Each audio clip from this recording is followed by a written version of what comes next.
Hey guys, welcome back to my channel. It's your girl Michelle N. Johnson, Miss Fighting Fiercely, and this is episode 3 of Endo Eats. And today we are going to be talking about the gluten-free diet. If you're just finding me for the first time, this is Fighting Fiercely, the space where we educate, enlighten, and empower about all things endometriosis. And this year started off with me introducing my new series, Endo Eats, where I talk about different components of the endometriosis diet. So today we're going to be talking a little bit about what can you eat if you find that wheat or gluten is a trigger for you and that you need to eliminate that from your diet. But before we get into that, just as a quick overview from our previous episodes, why is gluten a problem for women with endometriosis? Studies have found that for one, wheat or gluten, it can be very difficult to digest, leading to increased bowel symptoms, bloating, and increased pain. We talked about that endo belly on last week. And also there were studies that showed that 75% of endometriosis patients had reduced pain following a gluten-free diet. And so, as I mentioned also in last week's episode, is that I had some testing done earlier this year and I was found to have gluten sensitivity. And so that's why I wanted to start it with that one today, because that's something that affects me most personally and the biggest adjustment that I've had to make in my eating regimen. So I'm just going to kind of go through some different foods, pulled all of these right out of my own refrigerator, just to kind of give you an idea or an overview of what you can eat, what you can incorporate if you're not having a gluten-free diet, just to show you that it doesn't have to be boring, it doesn't have to be bland, and that as compared to a few years ago, that we really have some good options out here on the market today. And also, just let me say, nobody's paying me. I'm not being sponsored by anybody. These are just, again, personal items that I have introduced into my eating diet that I think could be helpful for you. And as always, got to throw my disclaimer out there. Not a doctor, not a nutritionist, not a medical professional. Just one endo girl sharing her experiences with other endo peeps, so that something that ended up helping me may be something that could possibly help you. So let's get into it. So the first thing I'm going to start off with is breakfast cereal. So if you guys can see this, this is Cheerios Cinnamon Oat Crunch. And before Endo and after Endo, I used to love, love, love, love, love Cinnamon Toast Crunch. But one of the first ingredients in it is whole wheat. And so for as good and cinnamony and sugary and tasty as it was, it definitely did trigger me. And so once I realized I could no longer have that, I was immediately on the hunt for something similar to it. And when I found out that with Cheerios, one of the things that drew me to them is that the majority of their cereals, or I think all of their cereals, are gluten free. And so when I found this cinnamon oat crunch, bam, this really hit the spot for me. And the fact that it is made with oats, it also helps to keep me a lot fuller a lot longer. So that's an easy swap out replacement that you can try. Other breakfast foods is, this one is my favorite. Also, this is my trusty Luna bar, my lemon zest flavor. I absolutely adore lemon bars. And this can be eaten for breakfast, on the go. You can have it actually for a snack. I've even had this for dessert. It's really good. It is gluten free. It has been, I'm looking for the little sticker that they usually have on here, but this is non-GMO verified. So it's really good, quick breakfast, quick on the go run. I do need to let you guys know though that the Luna bar does contain soy protein and soy isolates. So if you find that soy is a greater trigger for you than wheat or gluten, you may want to eliminate the Luna bar from your diet. For me, gluten is more triggering than soy, so I do limit my soy consumption, but I will have the Luna bar. I'll have it like in cycles, maybe eat it for a little bit, then stop, and then come back to it. And it does say that they're non-GMO verified, so the soy in there is non-GMO. So I find it to be less triggering for me, if triggering at all, and most of the times I haven't found it to be triggering. Another quick breakfast item is Live G Free. These gluten-free bars, these are found at Aldi's. This brand Live G Free is typically found in the oat Aldi grocery store chain. That's my local supermarket. And you're going to hear me talk a lot about this brand, about this Live G Free brand. I have tried a ton of products from this line and I have been so happy with the majority of them. But these little gluten free, they're chewy bars, they're baked chewy bars. They're made with the let's see what's in here. It's made with, then we got flax seeds, sunflower seeds, aromath, real freeze dried strawberries, and a ton of other good stuff. And as you can see from the back, I hope you guys can see that clearly. But these products are dairy free, egg free, gluten free, nut free, soy free, and also wheat free. I love having these on the go. That's another little quick one that is good for snacks, breakfast, and desserts again too if you're craving for something sweet. Other things that we have, this is also from that same line, the Live G Free. This is their bread with nuts and seeds and grains bread. They have a bunch of different varieties here. Another variety that I've tried, this is their whole grain bread. You can see this is it's almost empty. I've kind of eaten through this one. I haven't tried the nuts and seeds. I was actually shopping yesterday, and this was one of the limited time only specials that they had, along with the cinnamon raisin gluten-free bread, which of course was gone by the time I got there. And that's one thing about Aldi. They'll have these products that they have here today, gone tomorrow. So whenever I see stuff like that, especially in the gluten-free section, I snatch it up really quick. But the breads are good. Obviously, you can do toast with those. You can do peanut butter and jelly. You can do French toast variations. You can make you different sorts of breakfast sandwiches, all of that good stuff. And I found that the taste and texture of their gluten-free breads to be pretty good in comparisons to some other ones that I've tried. So those are some things that you can swap out for your breakfasts and snacks, and sometimes maybe even desserts.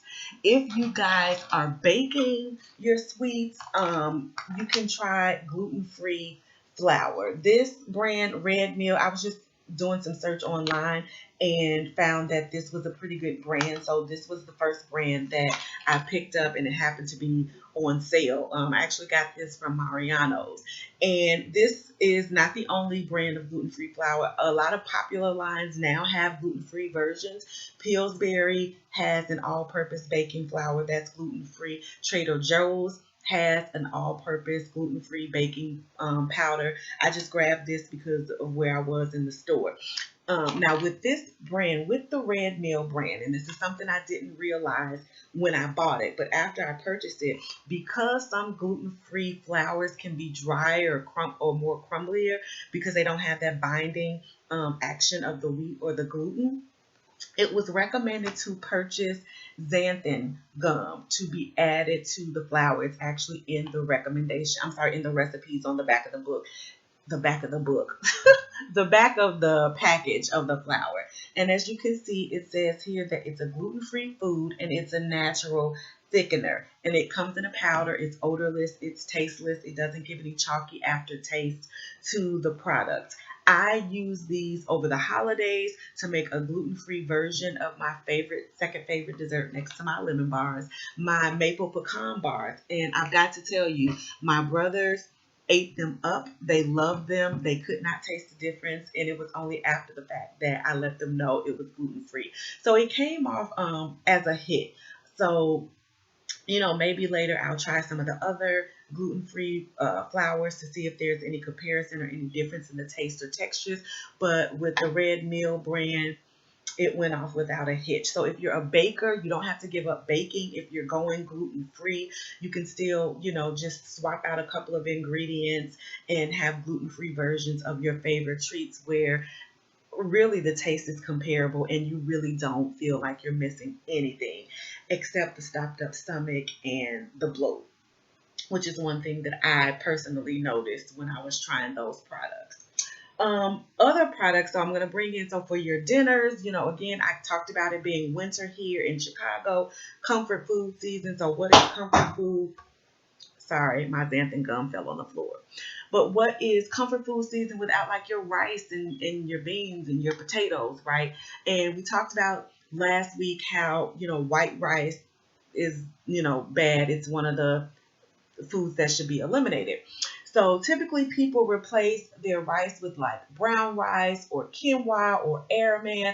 I've got some quinoa here, or my favorite, yellow rice from Goya. I absolutely love this brand. I could eat this every day if I could. But even though it's a gluten-free, healthier version, indulging too much can still, not be the best thing. So moderation in all things. But as you can see here on the package, it's fat free, it's gluten free, it's cholesterol free. It doesn't have any trans fat in it. The taste of this is great. I do so many different things with this. I make chicken fajita rice bowls with this. I have made shrimp scampi bowls with this. It's just so versatile. You can do so many things with it. You can also have this as a hot breakfast food too, with eggs or beans or chicken. I mean, you can throw whatever you like in this. But I do need to make a point. If you're a person who is veering away from animal products or animal byproducts, you may want to skip the Goya though, because it does have chicken fat and chicken seasonings in the little flavor packet here. So be mindful of that. But that's one of my favorites. If you're staying away from animal products or you want something even healthier, I'm sure you guys have heard of quinoa, and it says right here it's a wheat-free, gluten-free food. Now, gotta be honest with you about the quinoa.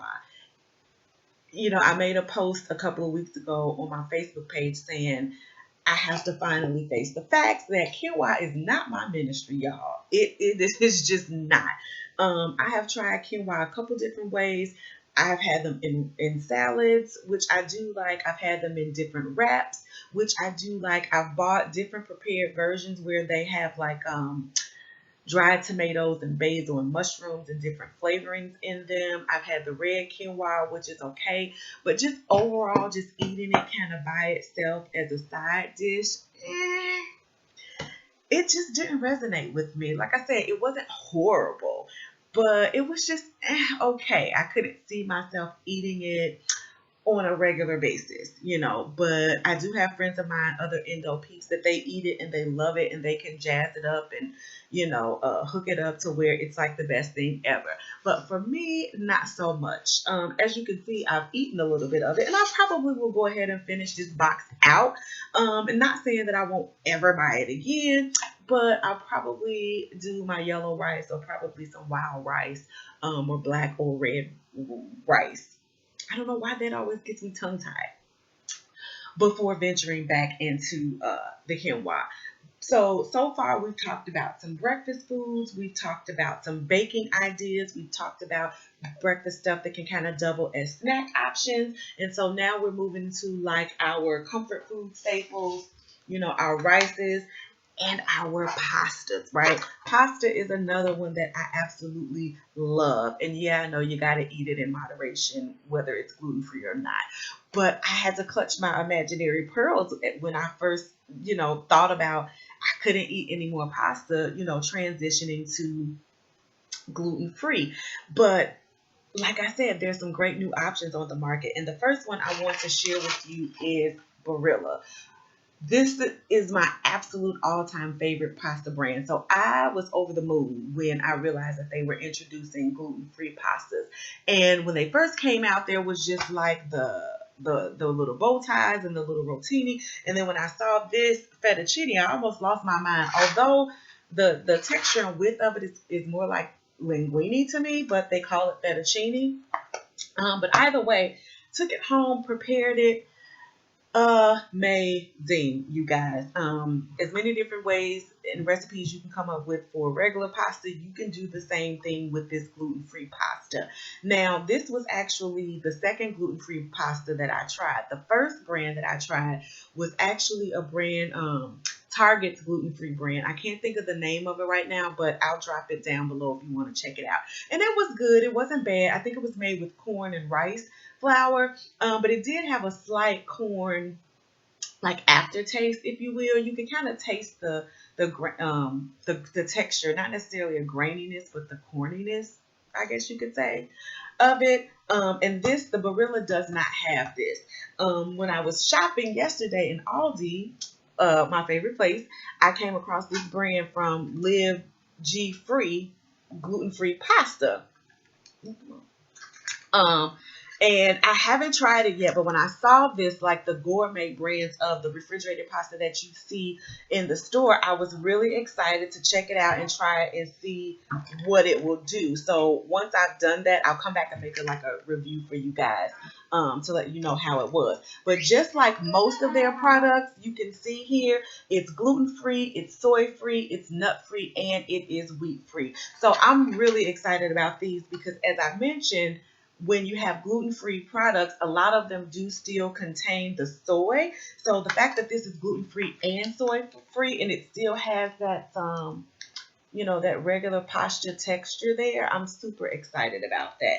So as you can see, you don't really have to give up a lot of your favorite comfort foods, when transitioning to a gluten-free diet. Everything that I've mentioned here, with the exception of the quinoa, I would give it all A pluses and thumbs up. I mean, it's good. It's taste, it's texture, and for however you want to jazz it up or season it up.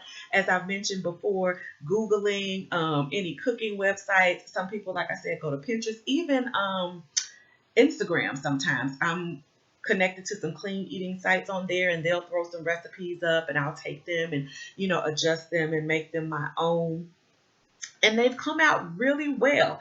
Last thing I want to touch on or ugh, are our snacks, right?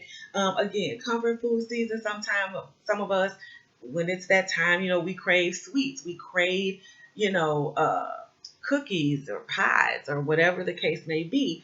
And there's some really cool options that I have found that will satisfy my snack craving, y'all.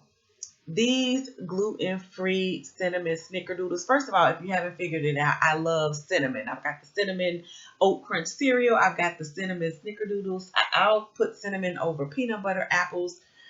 Just, I love cinnamon. So when I saw these, I was like, yes.